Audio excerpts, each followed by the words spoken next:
And welcome, partiers, to the show. This is Party Pastime, where my buddy Patrick and I like to talk about all of the entertainment stuff that matters to us.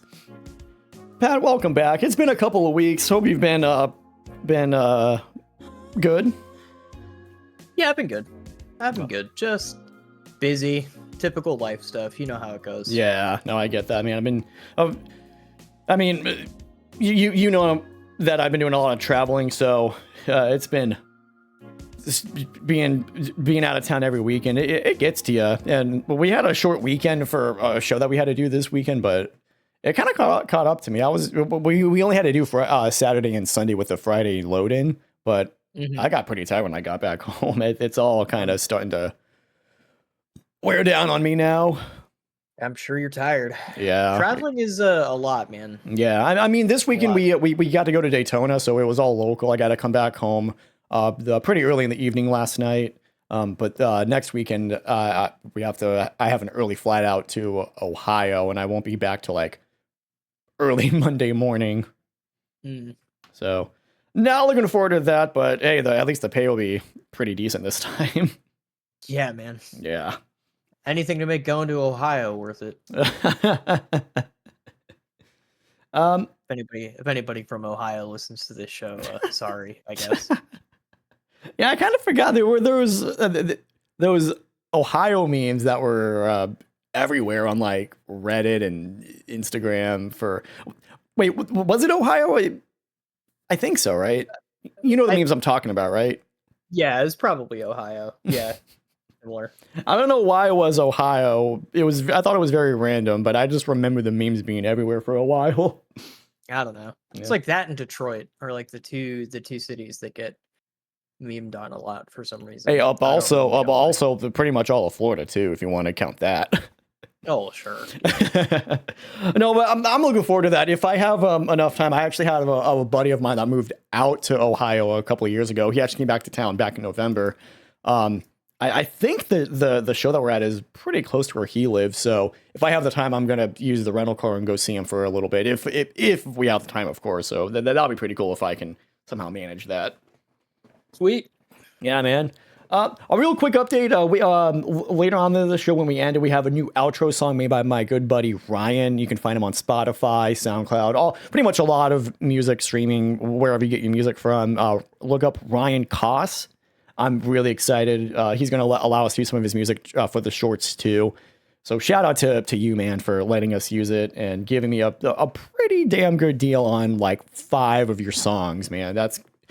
I'm so excited for this new I guess you can call it patch of Party Pastime. Yeah. This is the new user uploaded patch. we don't know which one. You can figure it out for yourself, dear viewer. You can name it if you want. Pat, we got an interesting show today. We got some stuff on Warner Brothers and Looney Tunes. A ton of game stuff for our Game Time segment with Game Informer, Monster Hunter Wilds, and we had Nintendo Direct. The cast was announced for Avengers Doomsday, and we got a live-action Legend of Zelda movie announced. Before we move on to that, Pat, to finish up our intro, you got to do a little special trip to a little unknown, independently owned park coming up. All jokes aside, though, Pat, you got to do like a special viewing of Epic Universe. Yes. You told me that you're allowed to talk some stuff, so the stuff that you are allowed to talk about, dude, how was it? I can give specifics. So yes, for context, Epic Universe is the new theme park built by Universal. It's adjacent to Universal Studios and Islands of Adventure down here. It's opening in May, but right now Friends and Family Days are active for employees of Universal, and I was invited by a friend who works for Universal, shout out to Juan, to partake in Friends and Family Days. So we got to the park at 10 a.m. and we were there until around like 6:30. And some things aren't like it's not completely finished, but it's really, really, really, really close. I mean, they're really just kind of finalizing um some of the experience and training staff. So I didn't see any of the shows or anything, but I did ride every single ride, and I did try quite a bit of the food. Um, and it is incredible. I think this is of the three parks, I think this is now the standout park. Absolutely. Um, I was under an agreement. I was not allowed to take photos. I was not allowed to even open my social media while I was in the park. It was Mm. very, very strict. Opening an app that could open your camera was strictly forbidden. Hmm. So they're very lock and key about the fine details. There were areas around the park where Universal took photos of me and my group for me, but I don't have those yet. Um, Gotcha. Because I was gonna ask because I do have friends that also got to do the same thing that you did, Pat. You know, they got invited from other friends that work at yeah, Universal, and then they were posting pictures. But I'm assuming those pictures that were posted were from Universal Studios. Those pictures yeah, that were posted were like meeting Toothless, meeting right. some So other characters. those are allowed. The ones that Universal took for you or that they sent you after the fact, those are fine. Okay. But I was not allowed to take my phone out to um show people ride cues Hmm. or like show people just like walking around the park or anything. But like there's a picture of me like at the front gate that Universal took for me. Hmm. That kind of stuff. Right. Um, it's a very well thought out, beautifully constructed park. Um, and the whole gimmick, of course, is it's divided into multiple different realms that are separated by like portals that you walk Right. through. Um, it's very immersive. You really do. You've done this before, right? Like you've walked into Diagon Alley at Hmm. Universal Studios and suddenly it's like you're in a completely different place. Like Yeah. you're just like completely sectioned off and this is that but like eight separate times. It's not that many, but it's like I think it's six, right? There's Celestial Park, Dark Universe, Isle of Birth, Ministry of Magic, and Super Nintendo World. Hmm. So there's five. Um and every time you walk through one of those portals, it's like magic. You're just completely like immersed in a completely separate world that doesn't even feel like you were just in the same theme park. So the theming is immaculate. It's very very well planned. I want to talk about I'll give some brief thoughts about each of the rides because I have the list pulled up here. Celestial. Okay, so I didn't ride every ride. I passed on Constellation Carousel at Celestial Park because it is just a carousel ride, but Hmm. it is very cool. It has like a very unique the flight path is kind of like a figure eight rather than like a traditional carousel experience. For families, I'm sure it's awesome. Um, Stardust Racers is in Celestial Park, which is at the very front of the park. This is a roller coaster, and it's a launch coaster, and it's two tracks that run parallel to each other, but they're slightly different experiences. Like one is more intense than the other, but Mm. there are moments where you ride adjacent to the other track, kind of like Dueling Dragons. Um, this is very similar to Velocicoaster at Islands of Adventure. Have you ridden I Velocicoaster? have, yes. So you know what you're in for. This is an incredible ride. And it is I don't know that it's as intense as Velocicoaster, but it's definitely up there. It's really fast, it's really thrilling. I've heard that the secondary launch that's at the bottom of the track gets you up to, like, 70 some miles an hour. Wow. It's fast, there's great twists and turns, cool inversion, lots of airtime, especially as you come over the hill. So if you're one of those people who likes when a roller coaster gets you up out of your seat, this is one for you. If you love Velocicoaster or you just love like fast, intense, adrenaline pumping experiences, this is absolutely one that should be on your list. And I cannot recommend it enough. This is one of my favorite roller coasters I've ever been on. I rode it 3 times. Um, Dark Universe has, first of all, Dark Universe is my favorite section of the park. Um, it's incredible. It's so cool, man. You can like, it's just I talk about the theming a lot, but it's so fucking cool, man. You're really transported into just a completely different era and place, and there's taverns to step into and like bounty hunters and all like the Frankenstein's castle is way off in the distance. Um it's just really cool, man. The vibes are immaculate. Um Curse of the Werewolf is it's like a family spinning coaster. Um Kind of like Cobra's Curse, I guess, from Busch Gardens. Okay. It's pretty fun. It's like it's not super intense. It's very it's just kind of like it's just kind of fun. It's chill. Hmm. It's a coaster that spins you around. So if you've never been on a spinning coaster, that can be pretty jarring actually. Um I've actually never been on Cobra's Curse before, so this is my first experience on a spinning coaster. Very different. But still cool. If you have like littler kids, this is probably the one Hmm. that I would take them on.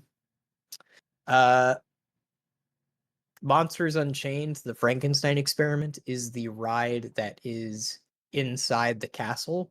So the queue goes through the castle, and then this is the ride inside of it. This is very similar to the Harry Potter ride that's in Islands of Adventure, the Forbidden Journey. So it's like a dark, um, simulator ride. Hmm. But it's a lot less reliant on screens. This one is very focused on animatronics. And the animatronics in this ride are, without a doubt, the best animatronics I have ever seen used in a theme park. They are Wow. incredible. They are incredible. The level of detail and the individual movements and just all the little things that go to making them look real and believable, it's all there. Universal actually posted preview videos of these animatronics on their social media a few months ago, so you can see how these look outside of the context of the ride, and you can just appreciate the artistry at play here. This ride is probably the best ride in the park, in my opinion, but it is also not one I would take kids on. Okay. Um, this is actually intense and pretty like spooky scary. Hmm. Similar, like this is almost like a ride you would if Halloween Horror Nights had exclusive rides, this is almost like one that you would put in there. Um, this is definitely one for like older kids or teens and up. Um, but it's so cool. I can't give any like big specifics, but it is thrilling and intense, and it's just one that you have to get on. If you go to Epic Universe and you can only ride like a couple of rides, make this one of them if you can. Um, Isle of Berk, the How to Train Your Dragon, has Dragon Racers Rally. Um, it's like it's like like a Skyfly ride, sorta. Hmm. It's you can control what your experience is like on this ride. Like you can choose whether it's I think it's wild or mild are the two settings. Um, so it's kind of like meant to appease everybody. Hmm. This one was pretty fun. I'd put it towards the Isle of Berk is definitely more for like families, sorta. Mm. Like if like if like Dark Universe and like Celestial Park have something for the bigger kids or the, you know, the adults in the room, Isle of Berk is definitely more for the families. There's what, Fire Drill? Fire Drill is it's a boat ride. It's it's like a splash battle where you're like like you're in a boat and like you're shooting like other boats with like water cannons. Like you are encouraged to participate. Um Pretty cool. Pretty fun. I can imagine little kids would be going absolutely ballistic on this. And then there's Hiccup's Wing Gliders, which is it's like a family launch coaster. It's most similar to, I guess, Hagrid's in Islands of Adventure. Have you been on the Hagrid coaster? That I have not. I have seen some videos on it, but that's one of the few rides I have not done yet at Universal. Okay. This is pretty similar, but I think it's a bit more family friendly. Okay. It's not quite as fast. It doesn't have the sudden drop in the middle. You don't go backwards. Um so this is like a good, like, I don't know. This is a good like baby's first coaster, I guess. Right, If you right. wanted to try and get your, but like it's not like baby's first coaster in the sense of like the rinky dink ones you see at the state fair. You know what I mean? Like Right, yeah. this is like actually a good roller coaster to try and get your kids into roller coasters or whatever. Da, da, da, da, da. And then we have Harry Potter. Harry Potter is split into two distinct sections. There is 1920s France from the Fantastic Beasts movies. This doesn't have a ride, but it has a show. They weren't doing the show yet, so I can't Mm, um you know, talk about that. I did meet, right. I forgot to mention, I did meet Toothless when I went to Isle of Berk. I met Toothless and Hiccup. Um cool little photo op. The Toothless pup, the Toothless costume is amazing. Um and then the second half of Harry Potter is the Ministry of Magic. And it really is, I mean, this is like the coolest effect in the park, I guess. It's like in Harry Potter, like you know how they step into a fireplace and they use like flue powder and they throw Hmm. it down and like the green fire comes up and you Yeah. get like they get teleported somewhere.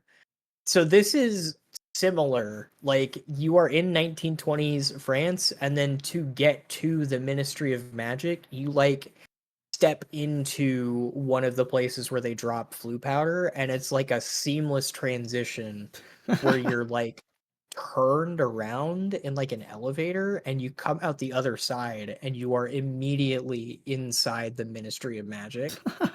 Um this has the ride Battle of the Ministry of Magic. Um and this is sort of like Spider-Man.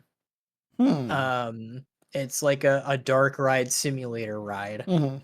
but it's, you know, the benefit of having more than 20 years separating it from Spider-Man is the fact that the technology is incredible, and this Hmm. is probably the best Harry Potter ride of the 3. Oh, really? Um, I think so. Gringotts is amazing, right? I mean, I love Hmm. Escape from Gringotts. Forbidden Journey is really still really fun too. I mean, considering it's 14 years old, I still think Forbidden Journey is amazing.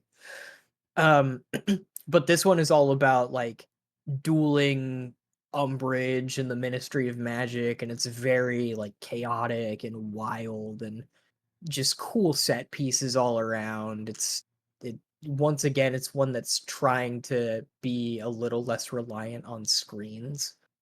And you're just really immersed in like the sets that the ride moves you to. It's very cool. Um, Super cool hydraulics on the ride. Um, we have Super Nintendo World next. So this one, I had already been to Super Nintendo World in Japan Mm-hmm. at Universal Studios over there. So this wasn't entirely new to me, but it's very faithfully recreated. I mean, again, I mentioned it a lot, but you step through the portal. In this case, you walk through Peach's castle, and immediately you're just in like Mario Land.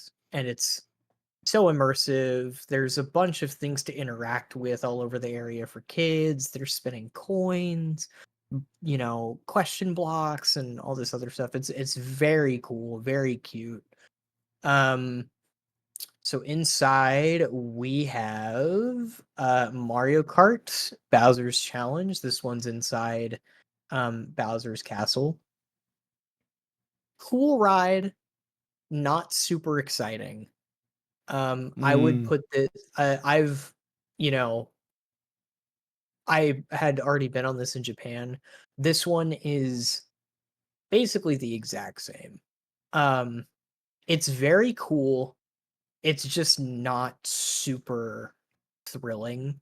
It's not super fast, but it's cool. Mm-hmm. I think it's worth riding at least once on a visit, I think.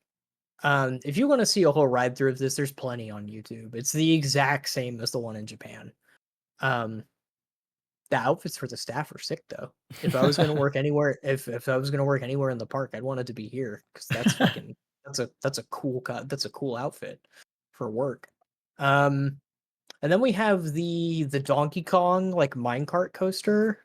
Um, Minecart Madness, I think it is. Donkey Kong Country is new to me because this was not added to the Japan park when I went.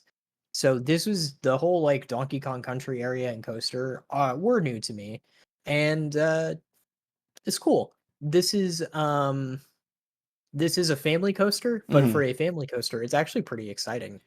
Um there's like the minecart levels in Donkey Kong Country games are infamous for being really annoying and hard. But this is cool. There's like I don't know how they do it. I don't know like how they make the illusion so convincing, but it makes it look like you're jumping over holes in the track, Mm-hmm. which perfectly mimics what you're doing in the game.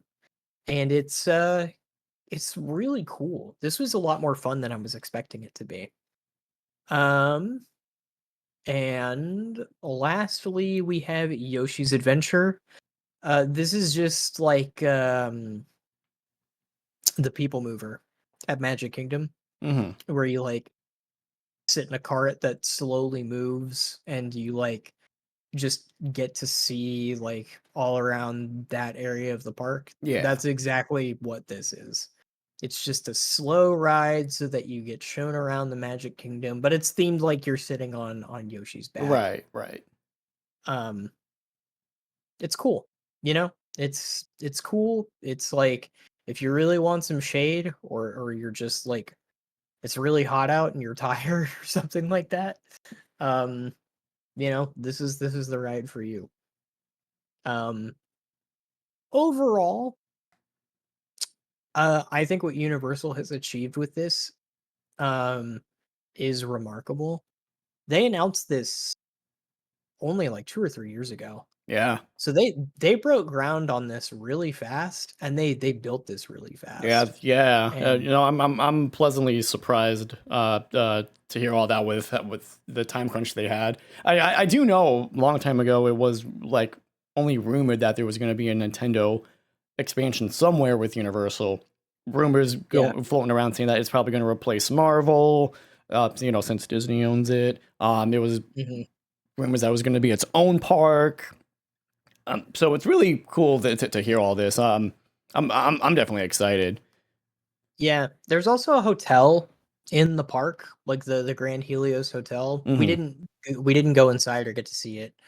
But if you really want to have like a super kick-ass vacation, When you say you can. it's in the park, is it like on park property, like some of the Disney It resorts, or is is this one strict it like in Epic Universe? No, it is in Epic Universe. Like you go through the gate of Epic Universe and the hotel is in the back of the park. That is very interesting. So like if you make a reservation, I think there's also the entrance. It might be that the entrance to the hotel no, because the front is inside the park because Mhm. it's past the front gate and it's in the back next to Dark Universe.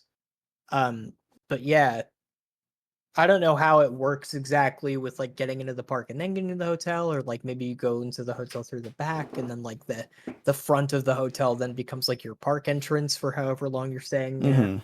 I'm not entirely sure how that works, but yeah, it's the Right. the Grand Helios Hotel, and it's just, if you've ever wanted to stay at a hotel that's inside a theme park, um, I don't know, fork over some cash, I guess. It's probably pretty expensive, Yeah. and Yeah, I'm and pretty sure it's booked out for yeah. now. I mean, and two, it's probably not too far off, considering that when at Magic Kingdom, you can rent out a room inside the Cinderella Castle. Um, so yeah, I guess it's not too far off. Definitely unique though, because I think the one at Magic Kingdom is like only one room, but It's this one at Epic it's Universe is one like, room and it's one room and it's really, really yeah. expensive. But I from what you're saying, Pat, it sounds like this one is like a whole hotel. So like there's numerous rooms. Oh yeah, there's like 400 rooms. It's huge. That Like it's is, an actual yeah. it's like it's an actual hotel that's comparable to like a Disney resort. It's Hmm. just inside the park. Right. Yeah, that's Um very interesting. yeah, I'm actually curious. Let me Google live on air. How much is the Magic Kingdom Cinderella suite? 3 days later. Let's see. Buying a night in Cinderella Castle. It's got to be like, man, I want to say somewhere around like 3 to 5 grand. Might be wrong The though. approx the approximate retail value of the entire vacation package. Okay, let's see. As for the cost of a stay, let's break down the various. Okay, so it's a sweepstakes for which we can reverse engineer the cost of approximate retail value of a stay in the Cinderella Castle suite. In 2024, Disney Vacation Club offered the chance for one lucky winner and 4 guests to enjoy a once in a lifetime magical celebration vacation package featuring a one-night stay in the Cinderella Castle suite, part of its Stay Magical sweepstakes. The approximate retail value for the entire vacation package is $15,500. We can take the Ooh. known we can take the known approximate cost of everything else in the package, remove those from the equation, and come up with a ballpark price for a night in the castle suite.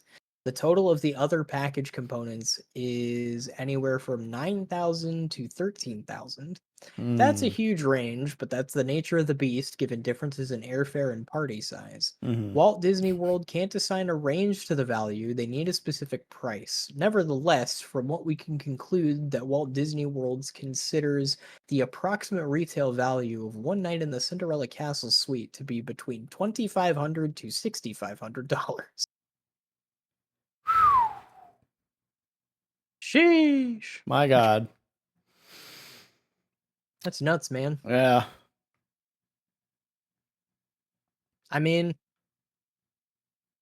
I don't know. What was that? How much did that Star Wars hotel cost? Like Oh $2,500 man, for a weekend? bro. Yeah, somewhere around that. Like I think it was like 3 grand the most if you want to bring like the Just whole family with you. disgusting. It was. Apparently, they're turning that whole hotel into just more office space now. Yeah, I'm not surprised it had the time it did. Only like what, a few months. Really didn't even last a whole year. Well, I think it was open for a little longer than that. But Mm, yeah, that shit yeah, was yeah, crazy, dude. yeah. I had a buddy of mine in the No Filter band, Matt Pablo. He was actually one of the performers at that hotel before they closed down. Oh, really? Yeah, Interesting. he had really good experience. He actually shares a lot of them on his TikTok and Instagram page. Mm. Some of them have actually gone viral on TikTok, and he actually did the voice for their current song that they play at Magic Kingdom for their Cinderella Castle projection show. You can actually hear his voice Huh. in That's that cool. song. Yeah, it's really cool. I think that one went viral too. He actually did a little bit behind the scenes. of how he managed to get that part and show some footage of him singing in the booth. But in fact, Disney told him to take down the video for, you know, Disney being Disney. They want to keep their stuff secret, I guess. Yeah. But I think I had that video saved. I'll have to share it sometime. Huh. All right, pal, let's go ahead and move on from all the theme park stuff into our show. Although I will say that it does sound very exciting. I'm definitely looking forward to Epic Universe. As far as I know everyone is, I'm definitely going to give myself some time, though. I'm not going to be there for like opening day, opening week. I'm going to give it like a few months, maybe a year at the most. It's going to be crazy. Yeah. I would definitely recommend waiting at least like 6 months. 6 months, yeah. They only just now, like a week or two ago, opened up the ability to purchase single day tickets to Epic Universe. Yeah, a buddy of mine that I travel with, he actually went ahead and bought himself tickets when they did that. He's going opening day, which is crazy. Good luck, dude. Dude, you're not gonna be able to ride anything. No, he is not. No. Have fun, I guess. Pat, let's go ahead and move on to today's show. Starting off with some real bizarre news. A whole roller coaster of emotions with this piece of news that I want to talk about. It's a whole saga, so bear with me here for a little bit, Pat. Sure. Let's talk some Looney Tunes, Pat. I love Looney Tunes. I hold a lot of nostalgia for Looney Tunes, especially for those that grew up with Boomerang and Cartoon Network. This saga that I'm about to tell can be traced all the way back to when Max was first released, when it was still known as HBO Max. I guess Warner Brothers had like a list of like content that they were going to remove from Max in like a few months' time, and somehow Looney Tunes was on that list, but Warner Brothers came out and said, no, that's actually not true. That was just a mistake on our part. Fast forward to today. Right now, the Looney Tunes movie, The Day the Earth Blew Up, is currently in theaters, and it has actually been it's been struggling out in the box office, but the reviews have been actually pretty good, which is nice to hear because, to be honest, I did not care about the trailer at all.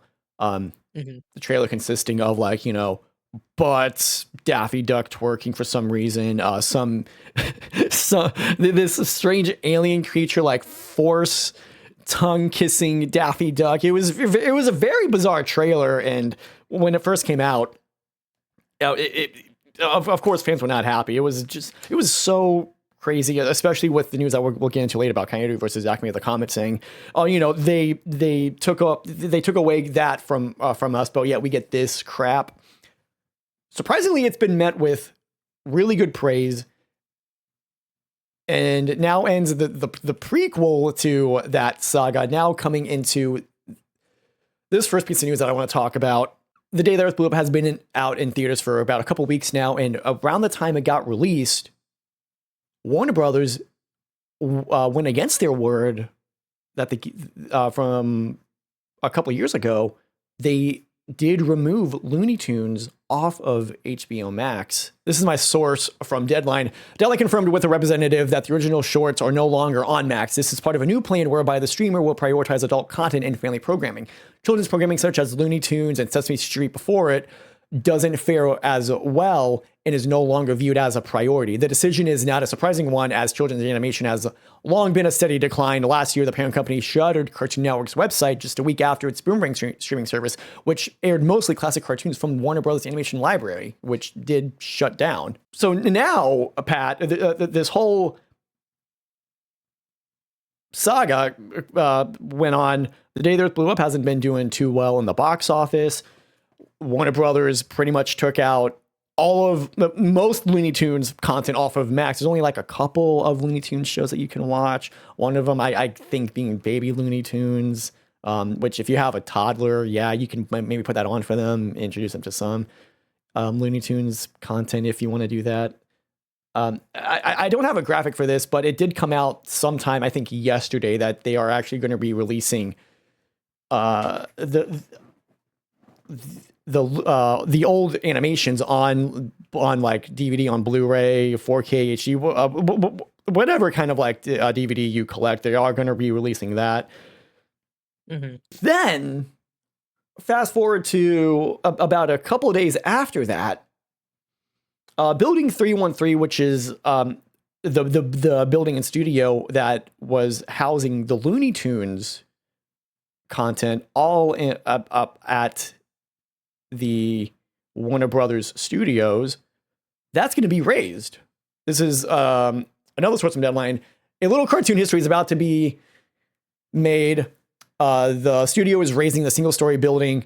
Deadline understands that the building 131 will be torn down to create a more base camp for HBO shows that are shooting on Burbank, California. The nondescript building, which is located on the corner of the Forest Lawn Drive, will not be replaced. Observers say the demolition has been in the works for some time now, and that staff and other shows have been discouraged from parking in the vicinity. The teardown proceeds could begin as early as next week, and that has been about 4 days ago, so we're coming close to that.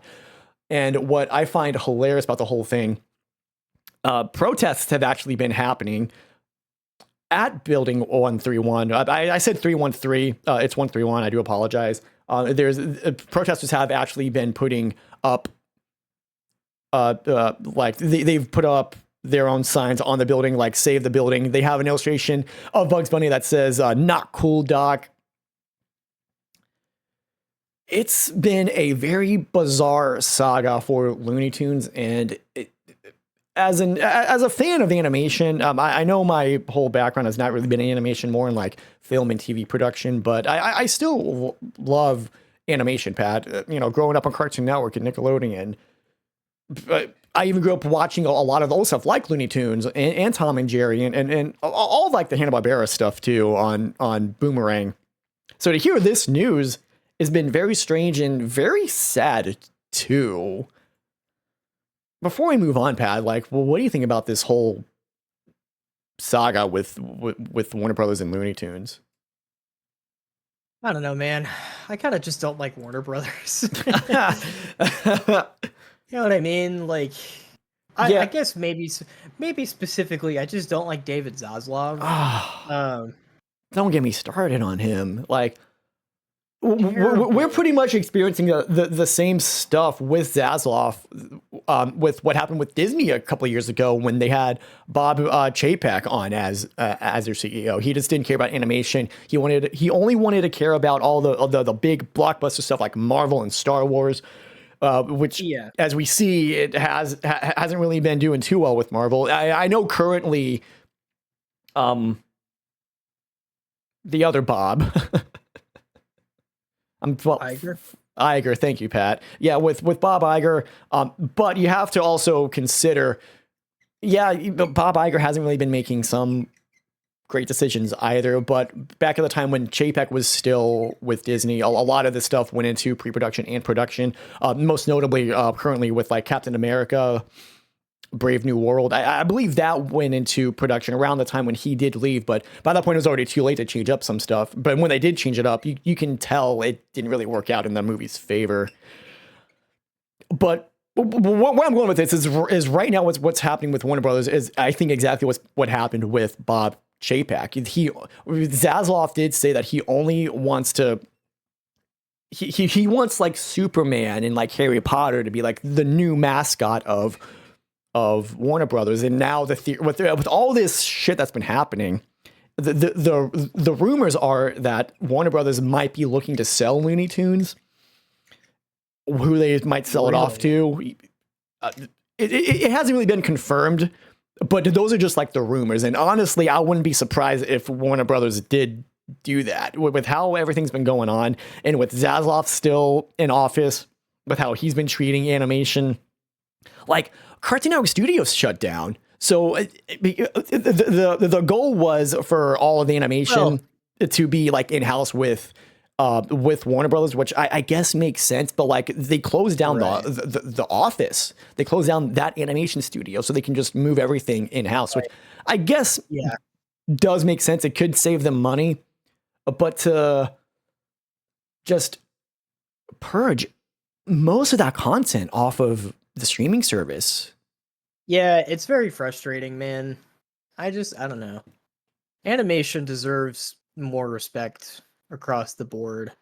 And the fact that it's continuing to not be preserved in the name of tax cuts or, you know, saving money for the billion-dollar corporation, of course. Mm-hmm. It's just like, and I know Warner Brothers was going through like bankruptcy and stuff, but come on, dude. Like, you purged the last of the classic Looney Tunes cartoons that you had off of your streaming service, in addition to most, if not all, of the Cartoon Network content.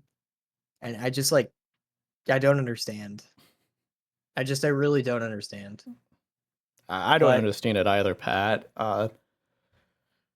Everything what are you gonna do? seemed pretty dark with like what's going to happen with Looney Tunes. However, Pat, today on this recording, which is March 31st, 2025, we do have some light.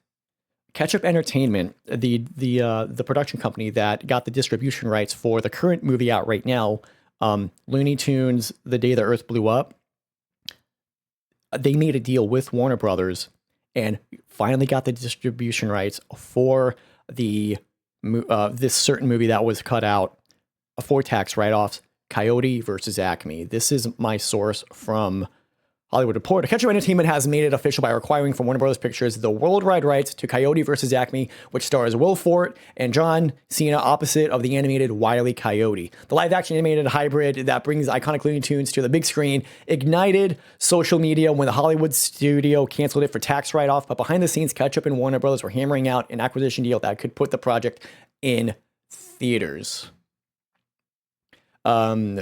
The CEO of Ketchup Entertainment, Gareth West, said, "We're thrilled to made a deal with Warner Brothers Pictures to bring this film to audiences worldwide. Coyote vs. Acme is a perfect blend of nostalgia and modern storytelling, capturing the essence of the beloved Looney Tunes characters while introducing them to a new generation. We believe it will resonate with both longtime fans and newcomers alike." The $70 million budget, Coyote vs. Acme, became the most talked about in Hollywood on November 10th, 2023, when the Hollywood Reporter broke the news that Warner's intended to scrap the movie. In February 2024, the company took a $15 million write-down on the mysterious projects, one of them being Coyote versus Acme. So,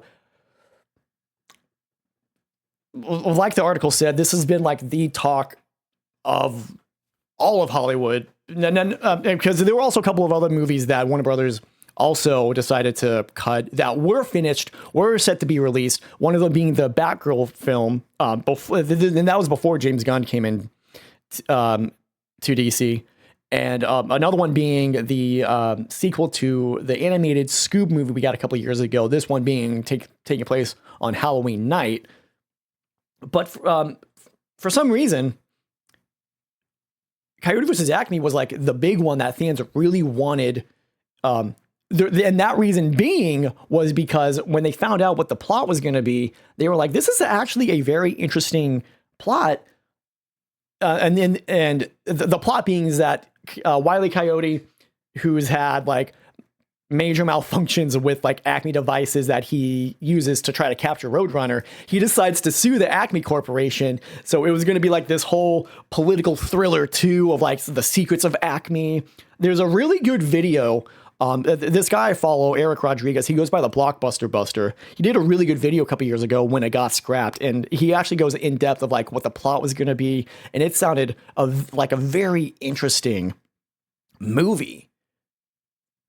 And right now, with The Day the Earth Blew Up, like I said, hasn't been really doing too well in the box office, but now is like the perfect time to go see it, especially since the reviews have actually been good.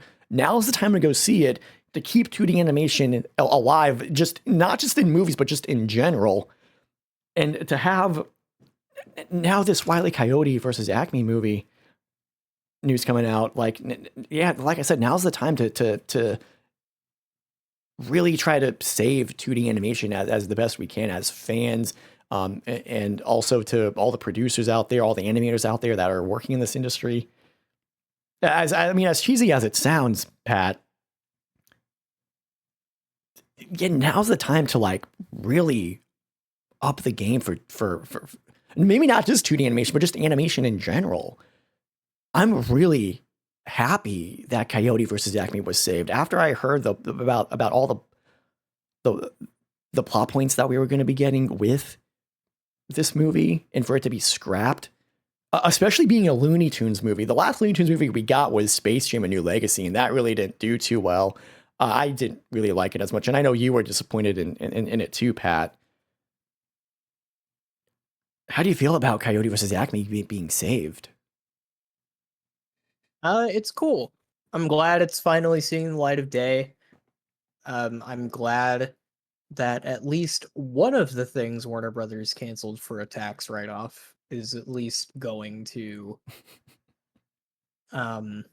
be out to the public. Mm-hmm. I know a lot of people who worked on the movie were very passionate about it, and I know people who saw the movie before it was canceled had a lot of really good things to say about it. So I'm glad we're at least going to have an opportunity to see it for ourselves. Mm-hmm. I know other stuff like the Batgirl movie that was literally finished is probably never going to see the light of day, Mm-hmm. which is deeply unfortunate. But yeah, I mean, I'm excited about this. I hope people go and see it. Mm-hmm. You know, I hope that um, there's well, you know what they should do? They should do like a big marketing ploy like for it. They should really advertise it and just be like, "This is the movie Warner Brothers didn't want you to see," like, or you know.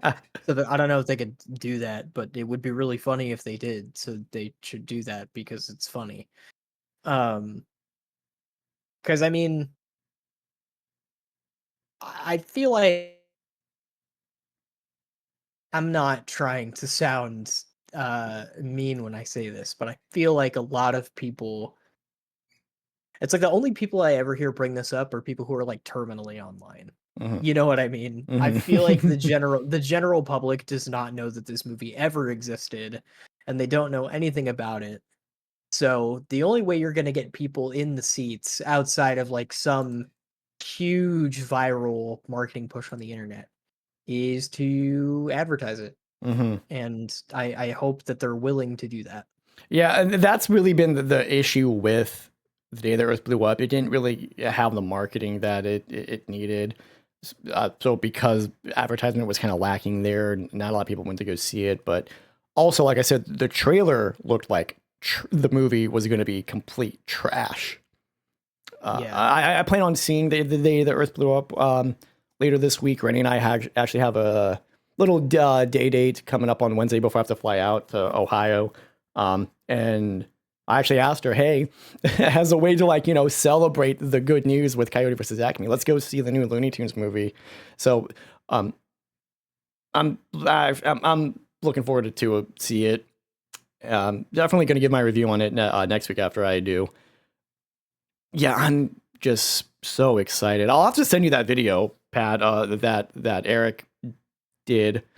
It was a really well thought out, he really did his research on the topic at hand. Mhm. I believe the movie is set to be released sometime next year, which does suck because we have to wait a whole year for it to be released. The movie is finished, but I'm assuming they're going to change up some stuff. But I do hope we get like we still get the same movie that was. Even though some changes, I do hope the movie still comes out to be really good. Yeah, I just want Looney Tunes and also just older media, especially in animation, just to, give it the love and care it deserves. Mm-hmm. I'm so excited I was so happy for this news today, Pat. Yeah, it's cool. Yeah.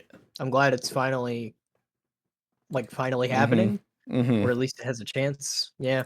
I believe the rumors now, with the mild success that Day the Earth Blew Up has met, and with Catch of Entertainment coming in to save Coyote versus Acme, You got to understand, Ketchup Entertainment is an independently owned production company out in LA. I think they've done a couple of horror films, if I recall.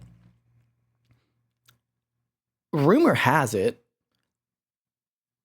I don't remember where I saw this, but rumor has it that Ketchup Entertainment, now with everything that's happened, if it's true that Warner Brothers is selling Looney Tunes, Ketchup Entertainment might be getting the rights for the whole media franchise. And if that's true, I think that's a great win for this independently owned company.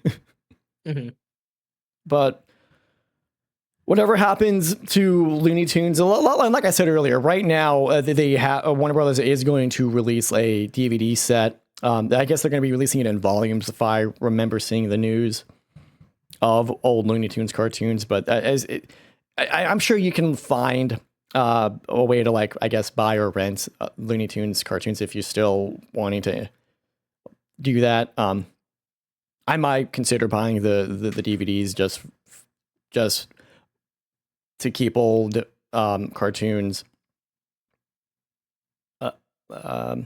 to really preserve these old cartoons, and also start like a good Looney Tunes collection too, with everything going on. Yeah. Well, and like I said too, with all this crap that's been happening, it's really great that we got this really good piece of news too. There's always a little light at the end of a dark tunnel, and I'm glad we're finally going to be getting this movie. All right, Pat. I kind of took over the show for a little bit there. Let's go ahead and continue with our game time segment. Pat, you were last time we had our show, we had Terrence on with us. You were really excited about this piece of news. Well, not news. You were excited for this new game coming out when we were talking about PlayStation for their State of Play. Pat, Monster Hunter Wilds has finally been released. I know you and Terrence were both crazy about it. Yeah. How is it, man? It's been out for a month. Crazy. Fastest month of my life. It's great. It's very, very, very, very good. I reviewed it for my backlogged, on which I gave it a 4.5 stars out of 5. And I've had an absolute blast just diving in and experiencing a brand new entry in the Monster Hunter series. One of my all-time favorite series, probably the series I have the most hours in collectively across all of the games combined. It's not perfect. I do have like a few small concessions, but I do think it's a great step forward for the series, and with a little bit more content and some TLC for as far as performance goes, particularly on the PC release, I think this will go down in history with fans as being one of the best entries in the franchise overall. It has absolutely crushed Capcom's like expectations and sales records. It's been a month and it just crossed 10 million copies sold. And within 48 hours of launching, according to Steam charts, it sported the 5th highest all-time concurrent player count on Steam, which is no small feat. So this was a absolute grand slam out of the park smash hit for Capcom. And it's weird for me still, as someone who started playing the Monster Hunter series in 2010, when it was still very, very niche, that Monster Hunter is this popular now. Tons of people are getting into Monster Hunter for the first time with this, and that's really exciting. And I'm glad that people are picking the series up because it's more approachable than ever, and that makes me happy. As far as gameplay goes, this is the best combat in the series. It's very fluid. It's very smooth.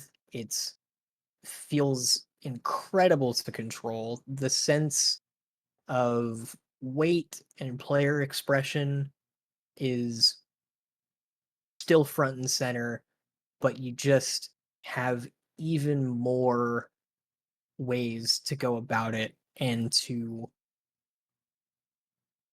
really do it how you want it. The new big feature for Wilds is focus mode, where now you can specifically aim your attacks.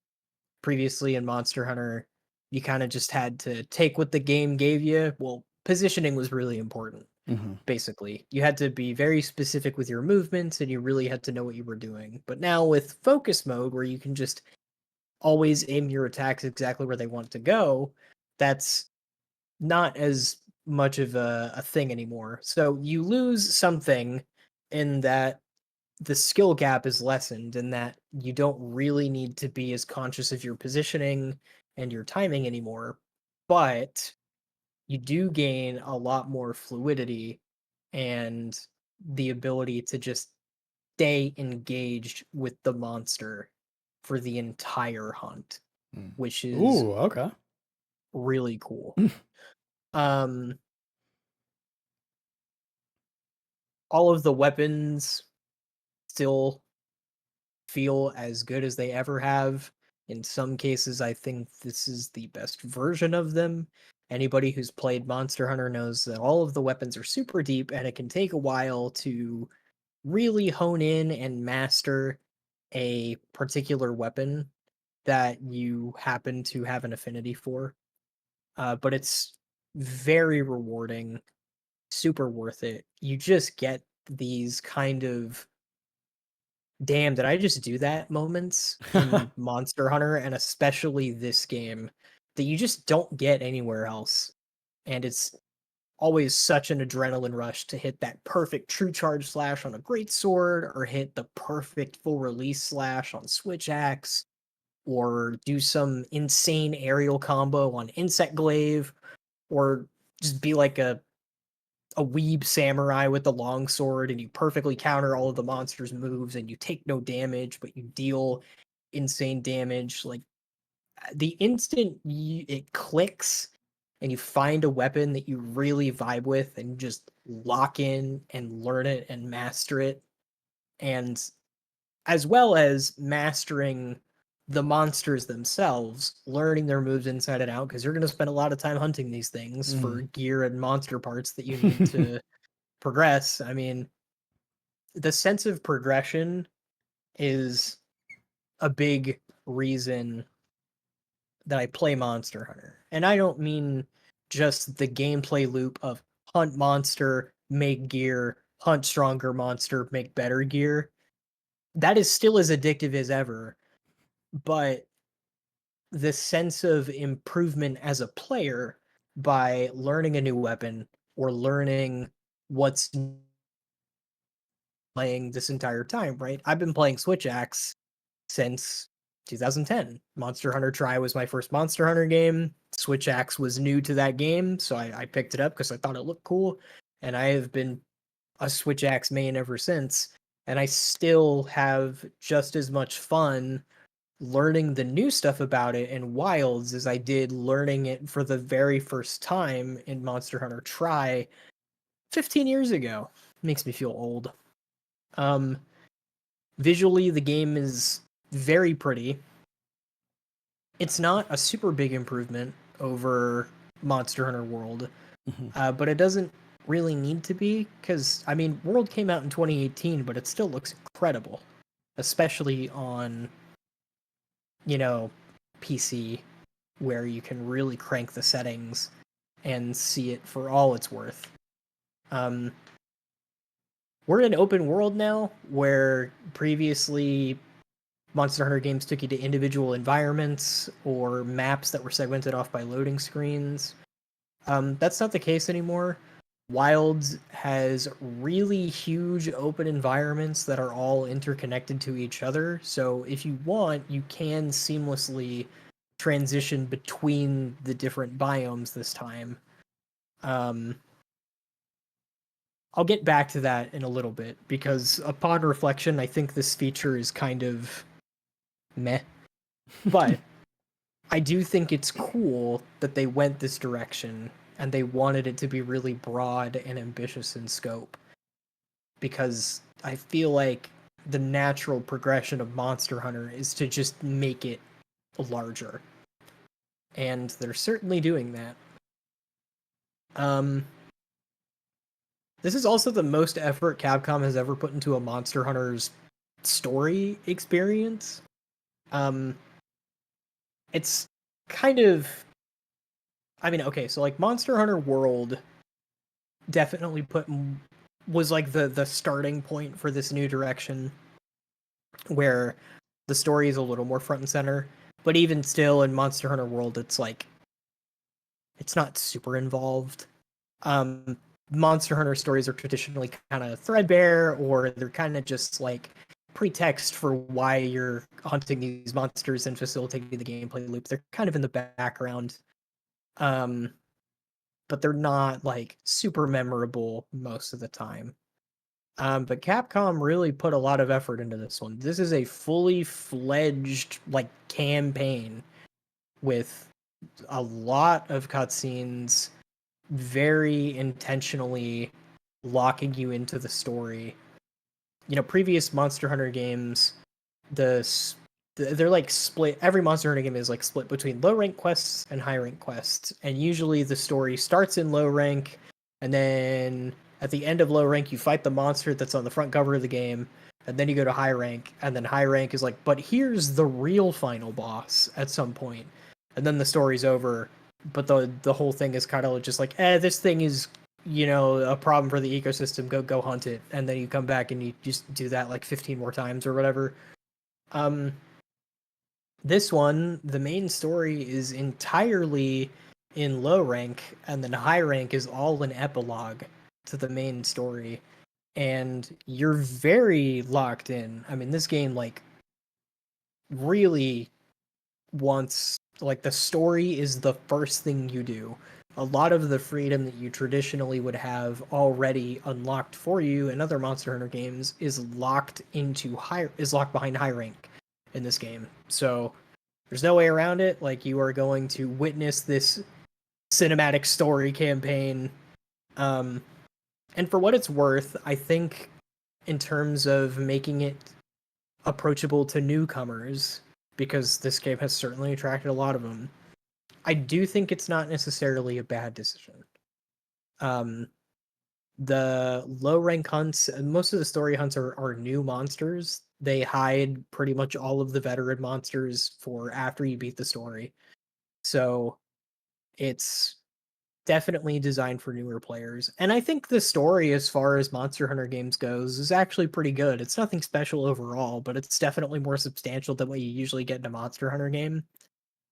I kind of just wish it wasn't so on rails.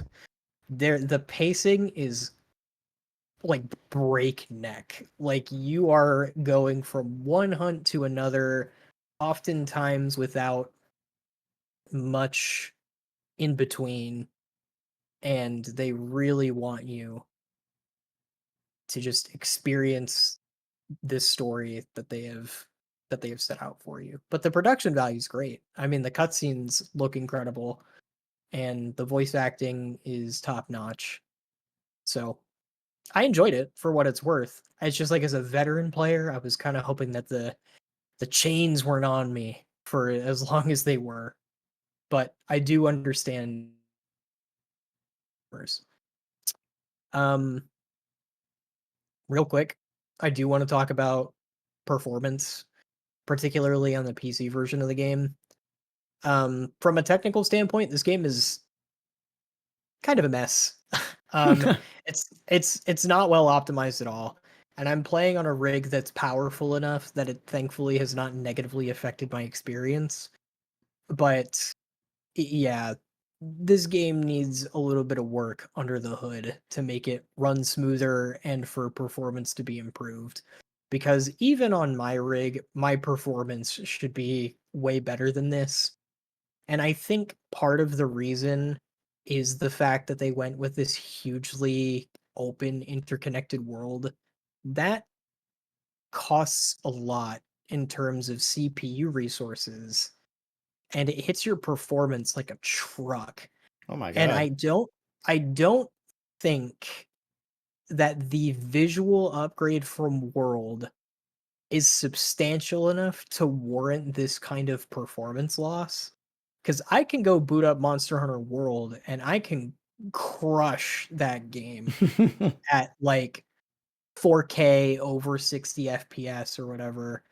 I knew something was going to be kind of amiss with Wild's performance when the recommended specs in the Steam page called for 60 FPS at 1080p at medium settings with frame generation turned on, which is um so like frame generation is a software on more modern GPUs where it sort of uses AI to generate fake frames where it think there will be real ones to improve your frame rate.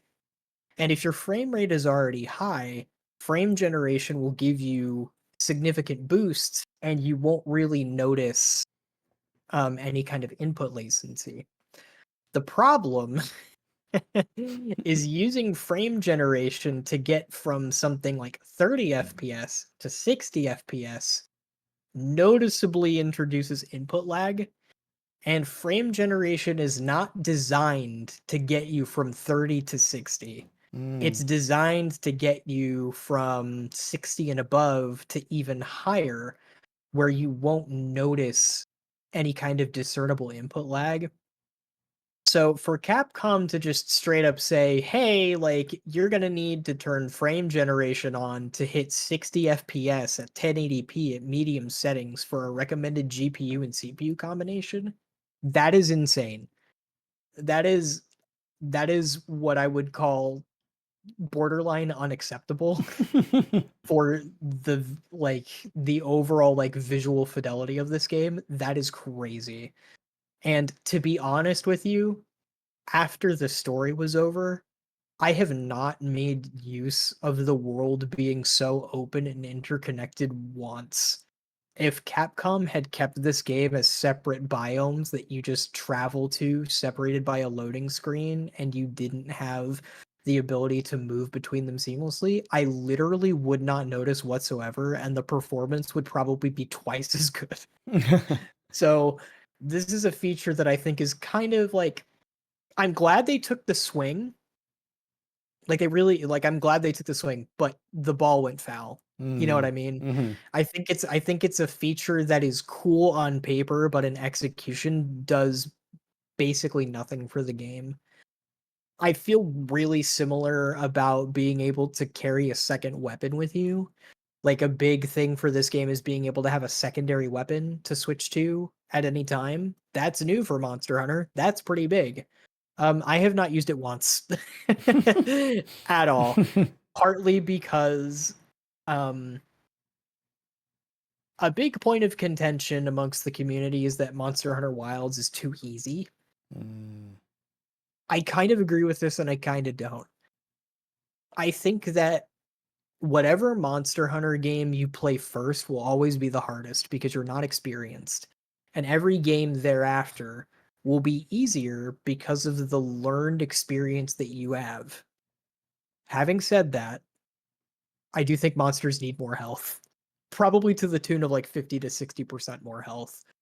My average hunt time in this game is like slightly over 5 minutes or less. Considering that the hunt timer is 50 minutes, I do think monsters need more health. I think the game balancing, don't get me wrong, the combat is insanely flashy. It's super fun. The power fantasy is insane. But I think we're a little too strong. Because some of these monsters just fall over, man. Like it's kind of crazy how fast some of these hunts are, and because the hunts are so fast, I do not feel the need to switch weapons whatsoever. Mhm. And even if the hunts were longer, I probably still wouldn't switch weapons because a lot of what makes a build in Monster Hunter is your armor. So rather than just switching to a different weapon and being good to go, now I also need to go back to camp and equip an armor loadout with skills that benefit the weapon that I'm using. So if I have to go back to camp and switch armor to fit the weapon, why would I do that? You know what I mean? I could just switch weapons in camp. It feels like a feature that is just not useful. I don't know. Maybe there are people who carry like two of the same weapon and they swap them for different applications. I'm just not one of those people. I haven't used weapons. I haven't taken advantage of the seamlessly connected open world at all.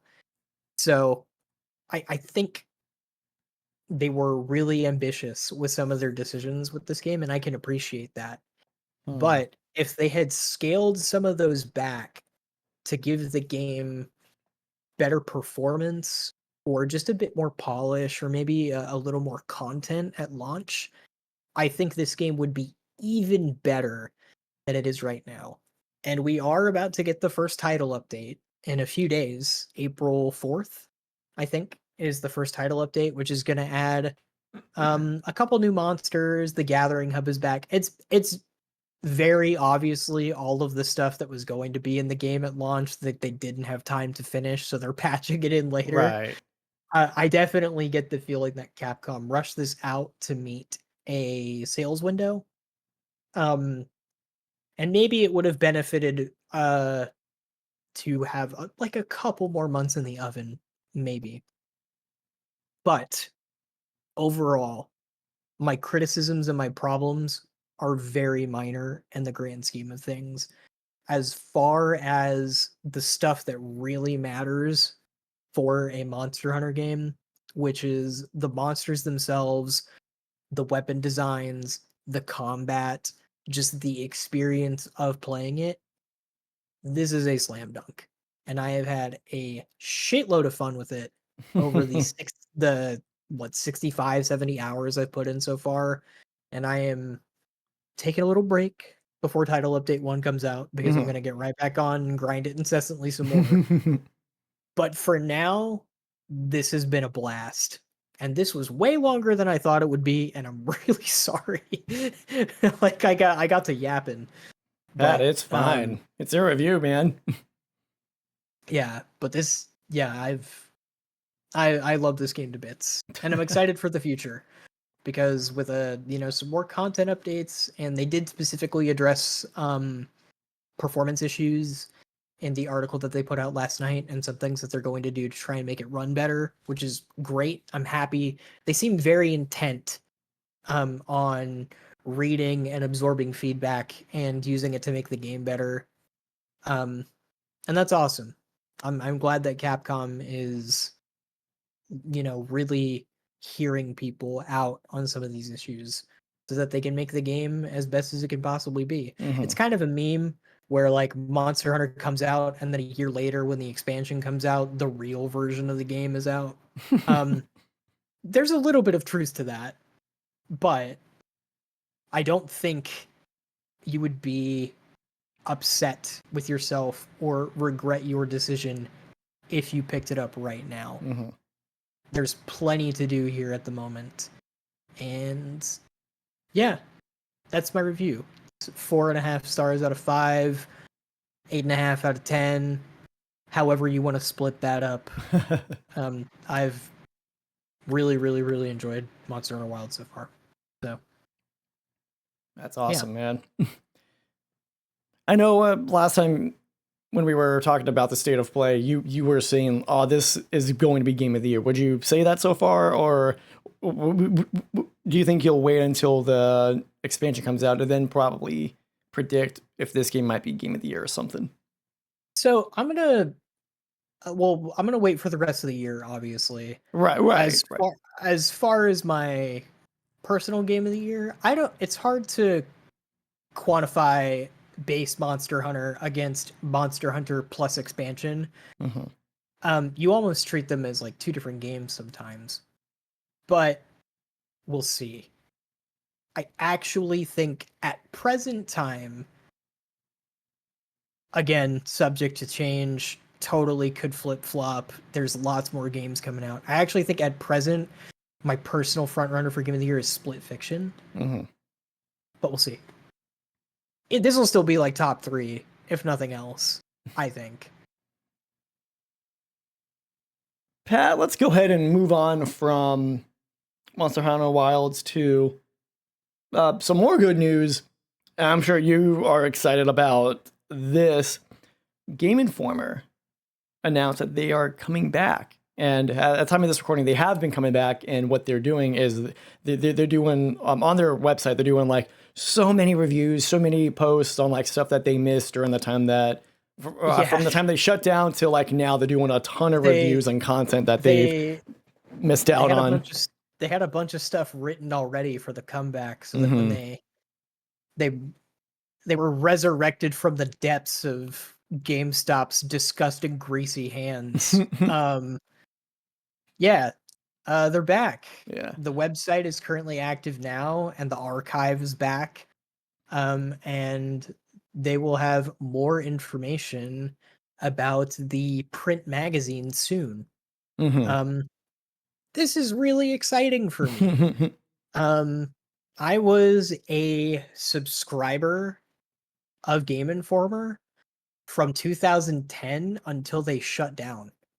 So I have years, 15 years, basically, 14 years, essentially, of physical Game Informer magazines in my house right now. And I still go back and read the old ones all the time. Right. Because it's such a time capsule. I remember the first one I got, the very first issue I got, because it came with my GameStop Edge card. You know, when they still had that. Yeah. Before it was Power Up Rewards and Power Up Rewards Pro, it was the Edge card. And the Edge card got you a Game Informer subscription. The first Game Informer issue I got with my subscription was the one where Red Dead Redemption, the first one, was the cover story. And I still have that somewhere. It's in a box, I think. I want to play this video that they uploaded almost a week now when they returned. News to share today. It's cool that the Game whole staff Informer is is back, too. and so is 100% of the team that was bringing you Game Informer when we shut down this past summer. That means production, design, video, editorial, everybody. Everything you loved about Game Informer before is coming back, but we're rethinking it and evolving it to be bigger and better. Game Informer has been around since 1991, and yes, we were blipped out of existence for a couple months here, but we're back, and I'm really excited to pick up where we left off and ramp things up to be even better. Of course, we were devastated when Game Informer shut down this past summer because we loved working together as a team, but the thing that came as a shock was the outpouring of support and enthusiasm that came from you as readers and from people around the industry for what Game Informer had meant to them. I personally received messages from people who talked about growing up reading Game Informer and being excited about getting that magazine in their mailbox every month and what that meant for them. And we felt that that meant something and that it was something that was worth trying to fight for and preserve. So that's what we did. If you unfollowed us on all our platforms like YouTube or Blue Sky or Instagram, I don't blame you, we disappeared. But we have the keys back to all those accounts. They're active again, so go hit those follow buttons. All of that is coming back, including an all-new approach to Game Informer magazine, both in print and digital forms. The short version is that Gunzilla Games purchased Game Informer. Game Informer now operates under an independent entity called Game Informer Inc. Editorial independence has been foundational for Game Informer ever since it was started back in the 90s, and it will continue to be a sacred element of our operation going forward. All of Game Informer's editorial content is 100% selected by our editorial team without any outside influence, including from the new owners. In fact, that editorial integrity is something the new owners insisted upon as strongly as we did. Our team today considers ourselves stewards of this legacy of Game Informer that has been built up over 30 plus years. I myself have had the good fortune to work with dozens of talented individuals who've come through over the 20 years I've been with the company and see the way that they have shaped and defined what Game Informer is all about. Stay tuned in the coming months for more information about the relaunch of our physical magazine. But in the meantime, you can go to GameInformer.com right now and catch up on a ton of reviews of games that came out while we were shut down. It's belated, but you can find our 2024 Game of the Year awards on GameInformer.com right now. We didn't want this little gap in Game Informer history to mean that we didn't celebrate the year of 2024, and we also just really missed arguing with each other. We can't wait to bring Game Informer magazine back into your hands, hopefully bigger and better than it was before, and continue delivering some of the best coverage of games, the people who make games, and the people who play games from all around the world.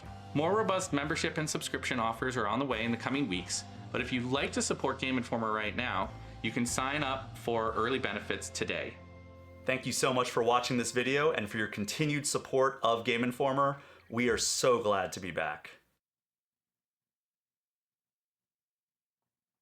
So there's a lot of good news that came from that. Really for me, what I really like is that they were acquired by an independently owned company, and with like all of their articles, their reviews, their editorials, there's no outside influence, like they said. At least not anymore. So they have much more freedom now. This is the best time for Game Informer to come back to, especially with that piece of good news. Yeah, 100%. I'm very happy that they are back and they've been resurrected pseudo-independently. You know, they're owned, but they are just by themselves. Yeah, I don't really know much about the company that owns them now, Gunzilla. Do you know anything about Gunzilla, Pat? I may have heard the name before, but I don't know much about them. Let me see. Okay. And I believe, if I remember seeing Matt Hill's blog post on Game Informer 2, I think they are trying to get the magazines to come back too, which if you were a GameStop Pro member, you would get those stuff in the mail all the time. I know I did a long time ago. Really cool to get that back too, and really see a nice resurrection of physical media. So not just with like DVDs and other stuff, and like physical games too, but also like magazines too, to see a good resurrection. And I think Game Informer just might be the company that has that good return for their magazines. Yeah, for sure. I mean, I'll resubscribe in a heartbeat. As soon as they announce the return of the physical magazine, I will absolutely resubscribe. Oh, for sure, man, for sure. Now let's go ahead and move on from that to Nintendo Direct. They had their March 2025 Direct about a few days ago. Like what I did with State of Play, I'm going to go down a list of stuff that they announced, and you can stop me and talk about stuff that you are excited for. There's two things that I want to say for at the end, because I think this stuff that I'm going to talk about is pretty interesting. But starting off with the list of announcements, first you have Dragon Quest 1 and 2 HD 2D remake. Pretty cool. I bought the 3 remake. I just haven't played it yet. No Sleep for Kaname Date from AI, the Somnium. Somnium, thank you. Yeah, Somnium Files. I never played this series, so just don't have any opinion. If I'm saying this right, Raidu Remastered? Yeah, Raido. However, this was a surprise to me because I thought that Atlas just forgot the Devil Summoner games existed, and we would just never see them again. But it's cool that we're getting a remaster of the first one. That's pretty sick. So you got Shadow Labyrinth. Yeah, this is based off the Pac-Man episode from Secret Level, the Amazon Prime show. Kind of cool, I guess. I don't know if I'll play it. Patapon 1+2 replay. Cool. Story of Seasons Grand Bazaar. All right. It's a farming sim. The only one I play is Stardew Valley. Metroid Prime 4 Beyond. I know this one was fans went crazy for this one. It feels so good to finally see gameplay, man. Dude, Metroid Prime 4 was officially announced 8 years ago. They completely scrapped and restarted development from the beginning. Oh my god. Like at least one time. Like I'm so happy we're finally getting Metroid Prime 4, dude. I know we got the trailer a few months ago at another Nintendo Direct, but just I don't know, knowing that it's real and that it's coming out soon and it might even be a launch title for Switch 2. Dude, I can't wait.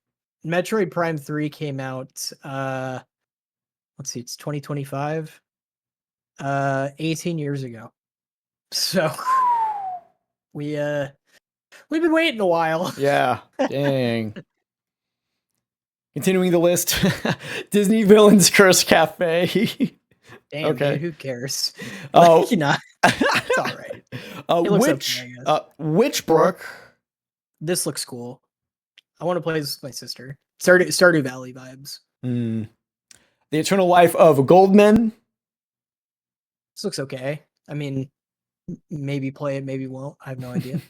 Gradius Origins. Pretty sick. I'm not gonna lie.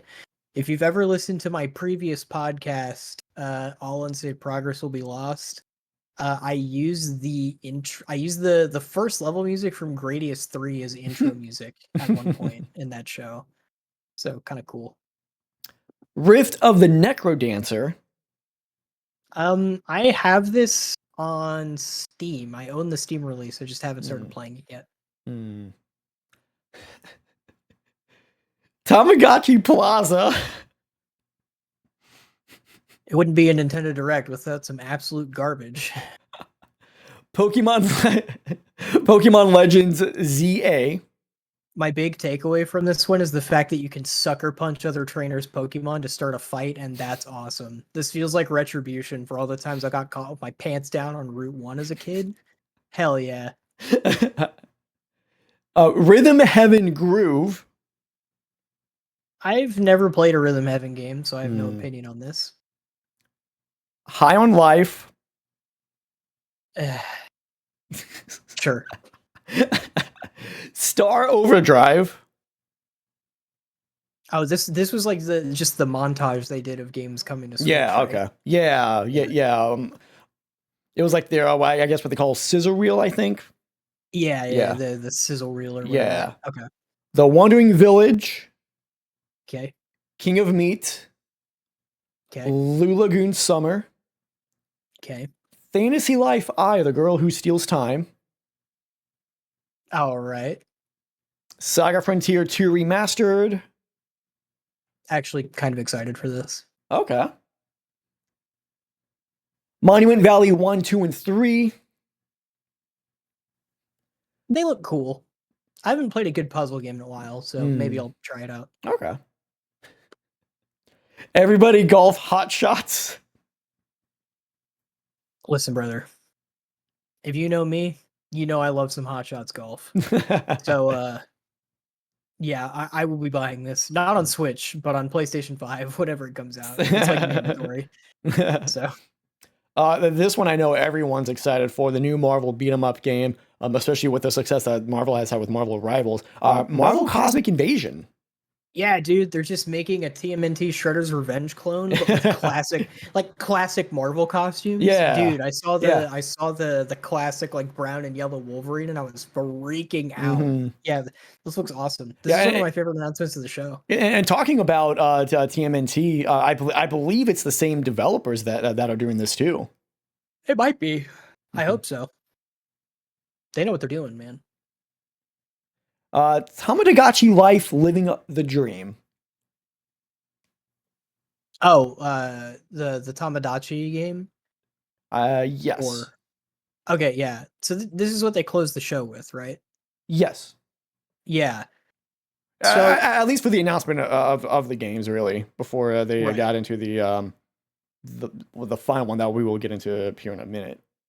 So I didn't play the original Tamagotchi Life, but I had no idea that the online fandom for Tamagotchi Life was as ravenous as it is. And also with the eShop being closed down, the physical copies of Tamagotchi Life are like $400 now, which is insane. So, as I understand it, this is kind of like The Sims, where you make me's of yourself and like other people, and you just like play mini games and interact with them and observe their daily lives. But I guess it's like most known for its absurd humor and insane situations that the Mii's get into. And I have seen so many people freaking out and being excited that we're getting another Tamagotchi game because it's been over 10 years. Hmm. So cool. I don't know if I'll play it, but I guess I see the appeal. We'll see. There's a couple of things that Nintendo did announce too in their Nintendo Direct that I really want to go into more detail because I think this stuff is pretty interesting, Pat. First of all, let's get into the Nintendo virtual cards. This is the description. Nintendo is introducing a new system for playing games, mimicking physical games cards with something called virtual game cards. These will let you shift games between two Switch systems by virtually ejecting and loading games into each console and allowing limited lending between members in your Nintendo account family group. This feature is planned to arrive in late April. So what I'm getting from this whole thing is really because since everybody is kind of buying games more virtually now, this is sort of like the answer of sharing games. Sort of like if you had like the physical game, you can like just lend it to friends or whatever. I think it's very interesting that Nintendo is doing this. I think before we recorded this episode, Pat, you said that PlayStation has something similar, if I recall correctly. Okay, so it's just that the way game sharing works, even on like present Nintendo, Mm-hmm. is just like if you have, let's say, I'll give you an example. My sister and I both have a Switch. Mm-hmm. And my sister and I want to play the games that we both own digitally, either together or we just like, we have a single player game that one of us owns that we both want to play or something like that. Mm-hmm. What you do is you just set the Switch that you want to share your games to as like your primary or home Switch. And then that way, anybody on that Switch can play the games from your account without needing to connect to the internet. Mm-hmm. And then on the Switch that you're playing all your games on, since you're always connecting to the internet and logging into your account anyway, you can still play all of your games, right? It's just if you take that Switch, somewhere that doesn't have the internet or something, you may not be able to play all of your games. It depends on if the game requires an internet connection, right? Right. This appears to be supplementary to that, where like that system still works, as in like having a primary Switch and a secondary Switch. This appears to be something that's like supplementary, where you can kind of just move a game between two Switches that you own, like, one to take on the go or something that's like maybe it's in a different room of the house, and it's kind of like you're literally popping the game out of one Switch and moving it to another and still being able to play it.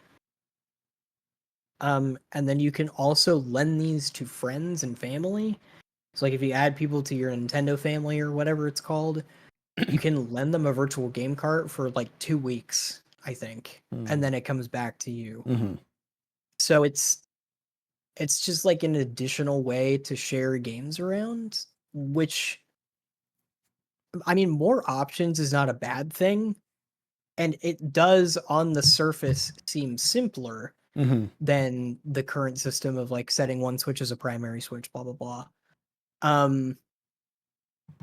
And originally I was skeptical because this just seems overtly worse than the current way that it works now, where you can just you could share all of your games all the time with no restrictions with another switch or whatever, and that works fine. But it's supplementary. It's an additional thing. So that makes it okay. It kind of just seems, Nintendo loves to do this thing where they take an established idea from gaming or something about the online experience and then they overcomplicate it because they're Nintendo and they're quirky.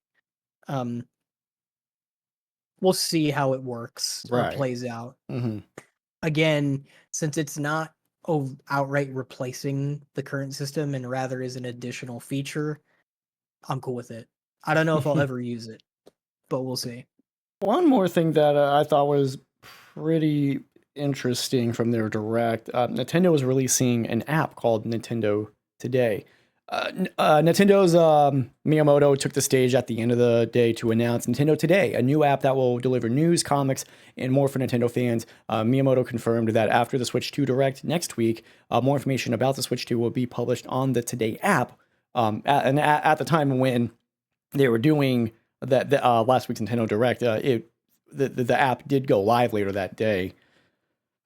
This is definitely Nintendo's answer to I guess this can be Nintendo's answer to like media outlets, or like they just want to make their own media outlet and just have them specifically announce any new stuff in that, rather than like Polygon or like PC Gamer or even Game Informer. Not to really have. Of course, they will still.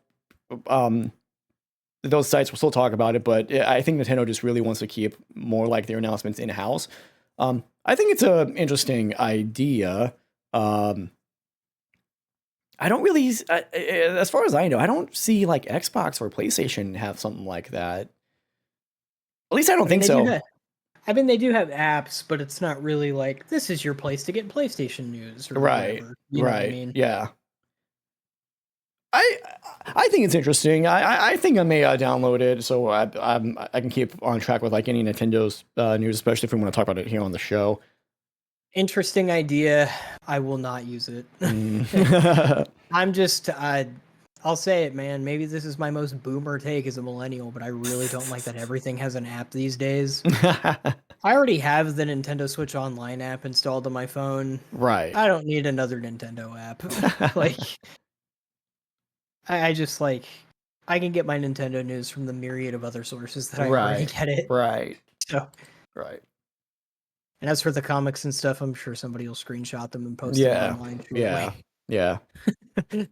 All right, Pat, let's move on to our last segment of the day. This is our movie talk segment, everybody. And Pat, we got, I guess you can call it a big announcement. I don't really know. Marvel marketed it as the big announcement since RDJ was casted as Doctor Doom. So they announced that Avengers Doomsday is now in production, which seems cool. But Pat, you and I did talk about it a while ago. Where with all these Marvel movies, they're not really building up their characters too well. Okay, that's kind of said and done. But Pat, how they marketed the production announcement and the cast announcement was very strange. Right. It ended up being so it ended up being this 5-hour live stream of just chairs. And they would spend like 15 minutes on each individual chair, which is why the live stream went on for 5 hours. Let me see the graphic again. Let me pull it up. 1, 2, 3, 4, 5, 6, 7, 8, 9, 10. It was a lot. I'm not going to count it all. It was a lot of chairs. Yeah. I do think it's kind of insane that this took place over the course of 5 hours. However, I also think people are kind of just like getting their knickers in a twist for no reason about it. Mm-hmm. Like Marvel was very clearly not expecting you to sit and watch a 5-hour live stream of just like slowly panning to chairs, right? It's definitely something you're supposed to have on in the background, or maybe you look into every once in a while to see like an update. Maybe you're like chilling out, working on your computer, and you have it like in an alt tab or something. Mhm. And then, the music swells and a bigger announcement is coming. So you swap tabs and you check it out. You're like, oh my God, they're Mhm. bringing back Channing Tatum as Gambit. I think people who are like, oh, Marvel's bad. Like they're really expecting you to sit here and watch a 5-hour live stream. What a waste of time. How self-indulgent. Like, just don't watch, dude. Yeah. Like, Marvel's not expecting you to sit and watch 5 hours of a slow camera Mhm. pan. It'll be okay, man. Like, it's all right. Yeah, no, I Have a totally agree. Snickers. I mean, Take a nap. eventually that's what I did after a little bit. I was tuning in because at first it wasn't really. They didn't like officially announce it, that it was also an announcement for Doomsday now in production. It was first announced for everybody that, okay, there was this project happening with Chris Hemsworth and the Vanessa Kirby, who's playing Invisible Woman in the new Fantastic Four movie. So it was like, okay, we got these two actors. Maybe it might be a new Thor movie. Maybe it's something that had to do with Fantastic Four. But then, like, the list went on and on and on and on. And then, eventually people came to realize, okay, it is a production announcement. And I totally agree, because I was tuning in for like the first several minutes. And after a while, I was like, okay, I think I see what's going on here. So, I would just check in every once in a while. I do still find it pretty bizarre that it was a 5-hour live stream. Because what's funny, after that, they did post the video is only like a little over a minute and a half, and it's all the chairs, and they do pan to all the chairs. But I do have to ask, why couldn't they just do that originally? Like, the thing that really gets me, Pat, is the whole big announcement since RDJ announced as Doctor Doom, right? I don't really see it as that. It's just returning characters that we knew were going to come back. Might be some spoilers to Thunderbolts, whatever. Then the whole thing, but even then, like with both the live stream and like the minute and a half video, it does end with RDJ in the last chair. So what begs the question for me the most out of everything, why couldn't they announce Doctor Doom? The Doctor Doom casting with RDJ for this video? Why do they have to do it for Comic-Con last year? I think I might be answering my own question here, because I do get it. They needed something for Comic-Con. Yeah, I was gonna say they needed fucking something for Comic-Con, dude. But Marvel just really needed a win. You know what I mean? But it's now it just all. But really, it just all seems a little repetitive now. Sure. I don't really know what else to say. It just seems quite repetitive. Cool that Avengers Doomsday is in production. But Pat, we've talked about it before. We don't really care about what's happening right now. Like, we've had some good hits, as we discussed in prior episodes. I do find it cool that we are getting some of the original cast for X-Men coming back. Yeah. But it does also beg the argument that we discussed a while ago, that they're not building up these characters, and now they're bringing in all these other characters from other universes that haven't had a hand in the MCU like at all.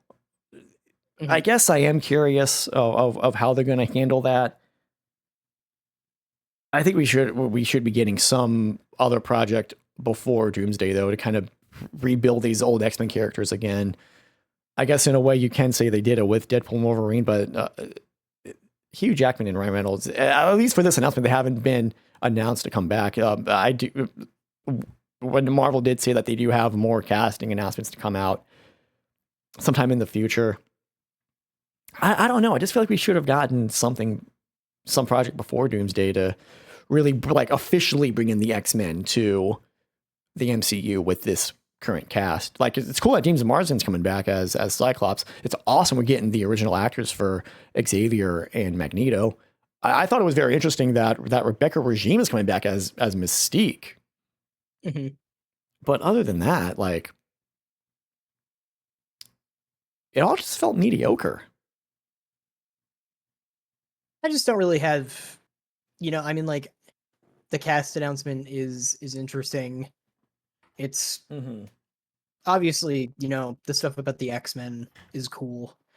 I am curious if they do anything with them beyond this one movie, or if they will just be cameos.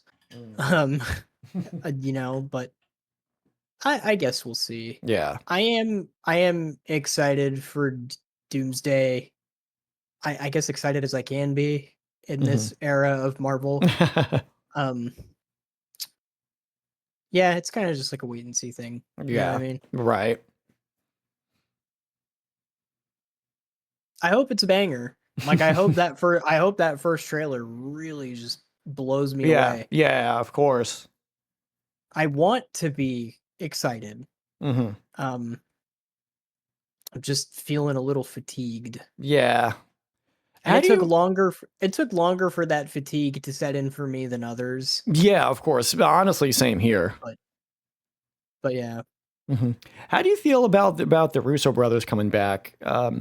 I think it's cool that they're back, especially being a movie this big with this one and Secret Wars. I think it's cool that they are coming back, but the argument is that in between them working with Marvel, with Infinity War and Endgame till now, they've done like a couple of Netflix movies that have bombed critically, and they've bombed pretty hard. Yeah. Does that also worry you, Pat? It does for me in a way. I don't know. I feel like, given the fact that everything they did with Marvel was good, still gives me the impression that they just understand Marvel enough, and they are given enough of a creative direction from people like Kevin Feige that they can still do good stuff. But yeah, I mean, I'm not going to contest the fact that their Marvel output kind of seems like a fluke, right? You watch stuff like Winter Soldier and you think like, oh man, these guys are at the top of their game. Like, these are, they're the real deal. These are the next big guys. Like, Marvel makes them something of a household name because everybody thinks the Russo brothers are like some of the best directors in Marvel. And then they go on to do other Marvel stuff. And I don't think anything they've put out since then has been good. Maybe, I don't know. Did you watch The Electric State? No. I honestly don't have plans on seeing it. I've heard the critical reception. A big fucking budget for a movie that was strictly for Netflix. Yeah, it's not good. But also, like, they did stuff before Marvels, right? I mean, they were integral to Community, and all that stuff. But yeah, they did kind of really cut their teeth on Marvel. So, I didn't know they produced Everything Everywhere All at Once. Yeah, they helped the Daniels to produce that movie. So even with that, like even with the output on Marvel, they still have a couple of good movies under their belt. But oh yeah, that Netflix movie it does get me concerned. I still think Winter Soldier is the best Marvel movie. So I mean, yeah. We'll see. Yeah. Let's move on to our last piece of news for the day, Pat. I'm just going to go down the list of some good video game-based movies that we've had in the last few years. Detective Pikachu, all the 3 Sonic movies. Even stuff outside of movies like The Witcher have met with critical praise. The Super Mario Brothers movie, I thought was all right. Definitely a movie for kids, though. I thought Illumination could have done better, if I'm going to be honest. But with all of these video game adaptations that we've had, I think it's been a pretty good run, especially with the Sonic movies. Yeah. So I'm very intrigued about this piece of news that was announced like a day or two ago. We're getting a live action Legend of Zelda movie coming from Sony Pictures. Which I find very ironic if you know the history with Sony and Nintendo.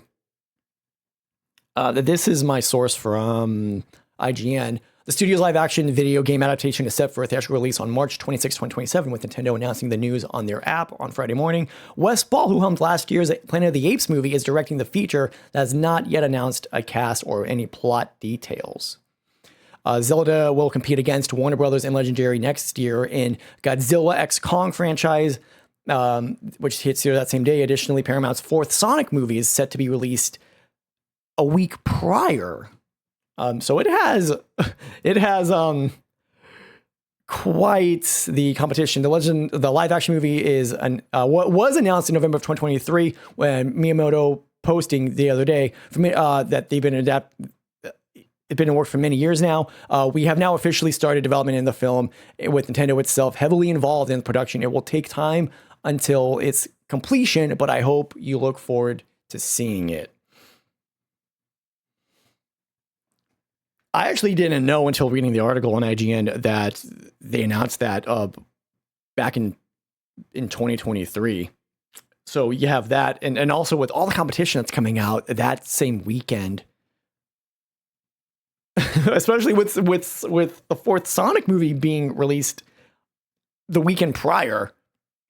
Yeah. I'm very curious to see how that movie season is going to be going down for that. Who would you like to cast? If you were in the casting chair, who would you like to cast as Link and Zelda?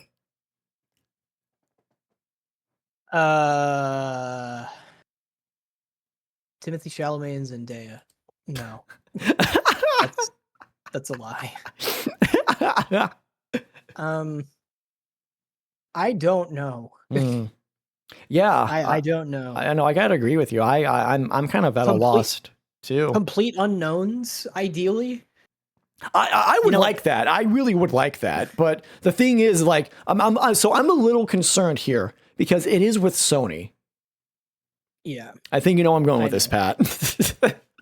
Yeah, I know. I know. I am ideally they get like some nobody actors. Mm-hmm. And this is like their first like big break or their first big project. Mm-hmm. Yeah, but they're gonna put like fucking Sydney Sweeney or somebody as Zelda, and I'm just like, oh, please. No, I totally agree. Like, as much as I can say I can see Sydney Sweeney maybe play a good Zelda, or I at least in the castings I can see why they casted her. But I totally agree they should get some nobodies. I doubt it, but I do agree. I doubt that they will though. Yeah, I just like I feel like I see the same 5 people in all of the things. Mm-hmm. I'm just like,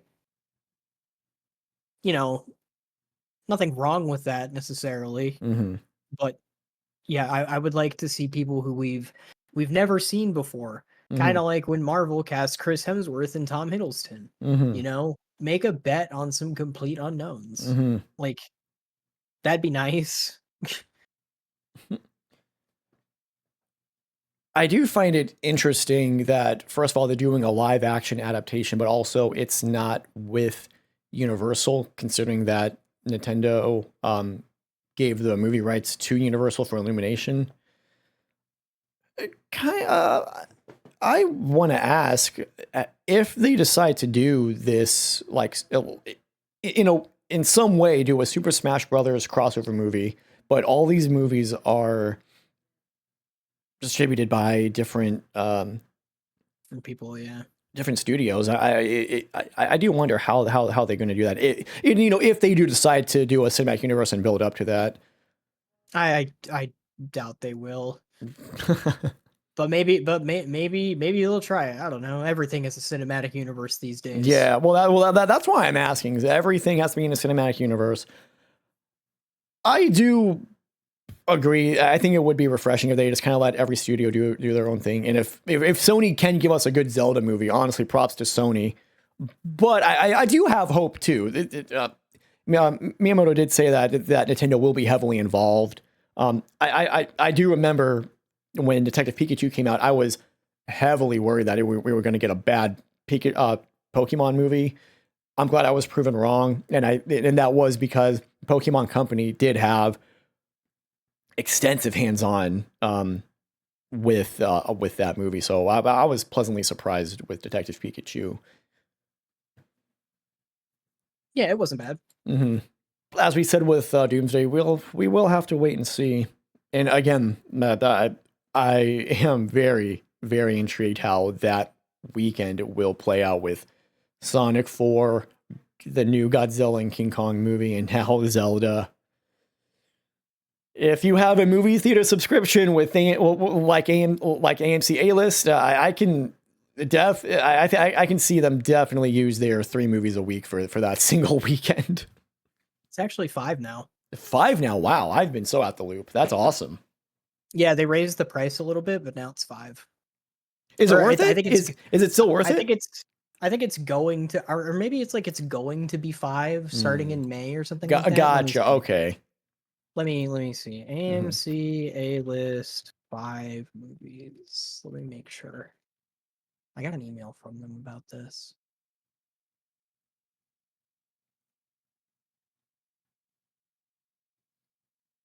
Or maybe it's 4.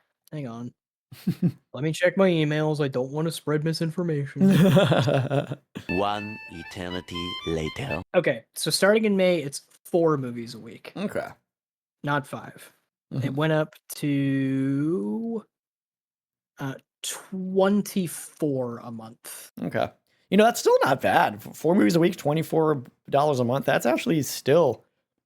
It literally went up $2 a month to get an extra 4 movies a month.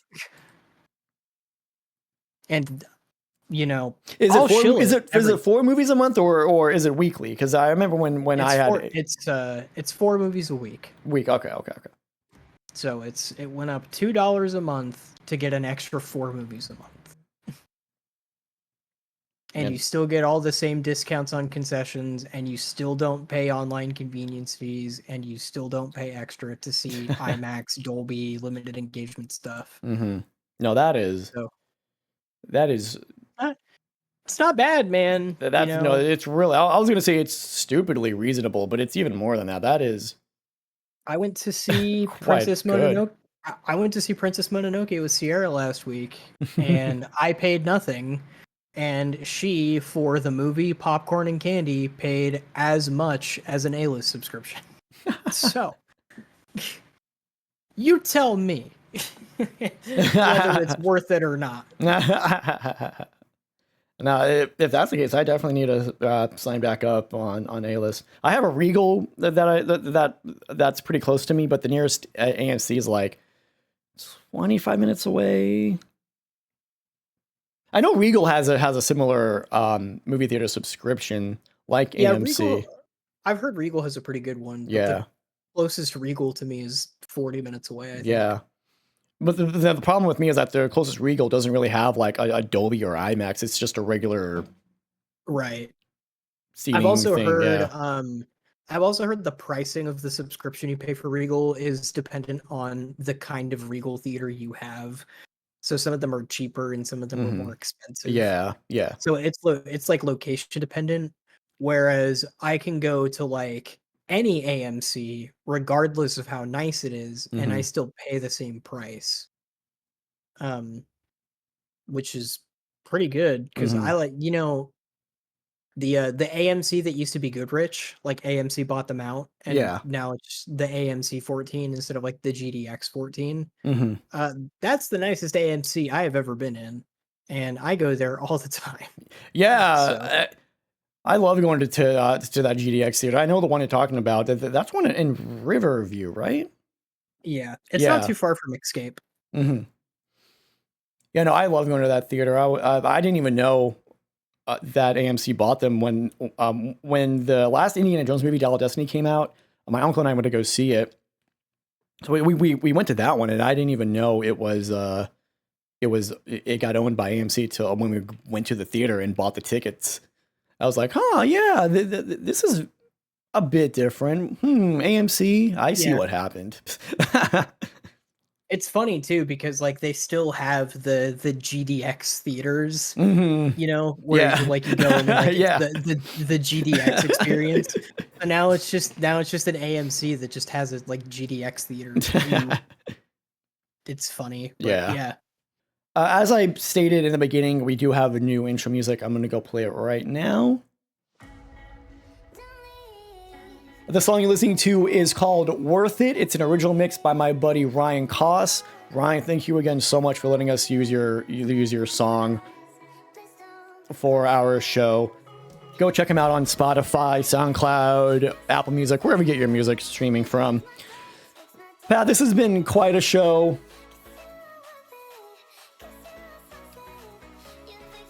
Lots of good news that we've talked about today.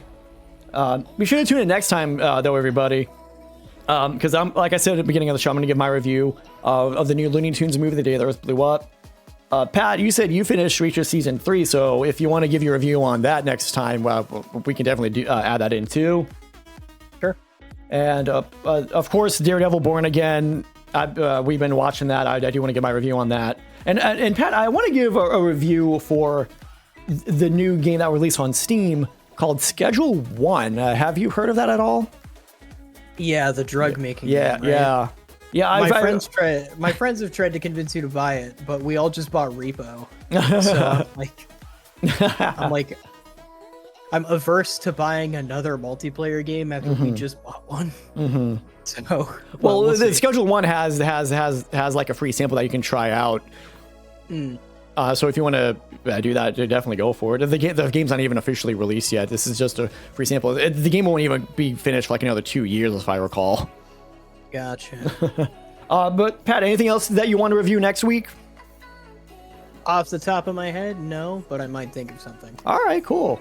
So be sure to tune in that for next week. As for of course, there's some news too. Until then, Pat, where can they find you on social media? You can find me at Backlogged at Blackstar Raider, and you can find me on Instagram at Pattywise the Clown. And you can find me on Instagram at Tommy.Zombie. And Pat, you actually inspired me. I'm back on Letterboxd. I have my review for Captain America Civil War, Captain America Brave New World. You can read my review there, and I'll be giving my in-depth review on the day Earth blew up when I go see that as well. So be sure to tune in for that. Sweet.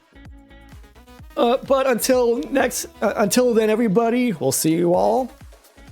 And as always, party on, partiers.